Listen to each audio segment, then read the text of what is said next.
মোহাম্মদ মাহমুদুল, মালদ্বীপের রাজধানী মালেতে লাগানো হচ্ছে ৩ শতাধিক বাংলাদেশি গাছ।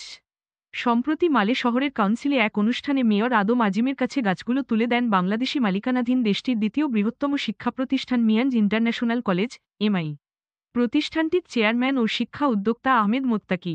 উপহারের গাছগুলোর মধ্যে ৬০টি টার্মিনালিয়া, ৪০টি ডেনোলিক্স রেজিয়া প্ল্যান্ট এবং বাকি ২০০টি স্প্যানিশ চেরি গাছ। গাছগুলোর ব্যাপারে আহমেদ মোত্তাকি বলেন, লেস শ গ্রিন ইট নামে একটি বৃক্ষরোপণ কর্মসূচির জন্য এমআই কলেজের পক্ষ থেকে রাজধানী মালে কাউন্সিলকে গাছগুলো উপহার দেয়া হয়েছে। তিনি বলেন, গাছগুলোর বীজ আমরা বাংলাদেশ থেকে এনেছি।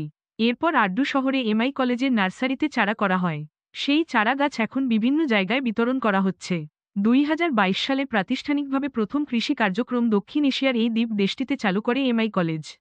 কলেজটি স্কুল অফ এগ্রিকালচারে প্রাথমিকভাবে বাগান তৈরির কোর্স পড়ানো হচ্ছে। আপনারা দেখছেন ANB24.net, সত্যের সন্ধানে বিশ্বজুড়ে ২৪ ঘন্টা। আজ এ পর্যন্তই। সবাই ভালো থাকবেন, সুস্থ থাকবেন আর নতুন নতুন ভিডিও পেতে আমাদের চ্যানেলটি সাবস্ক্রাইব করে পাশে থাকা বেল আইকনটি বাজিয়ে দেবেন আর বেশি বেশি লাইক ও শেয়ার করবেন। ধন্যবাদ সবাইকে।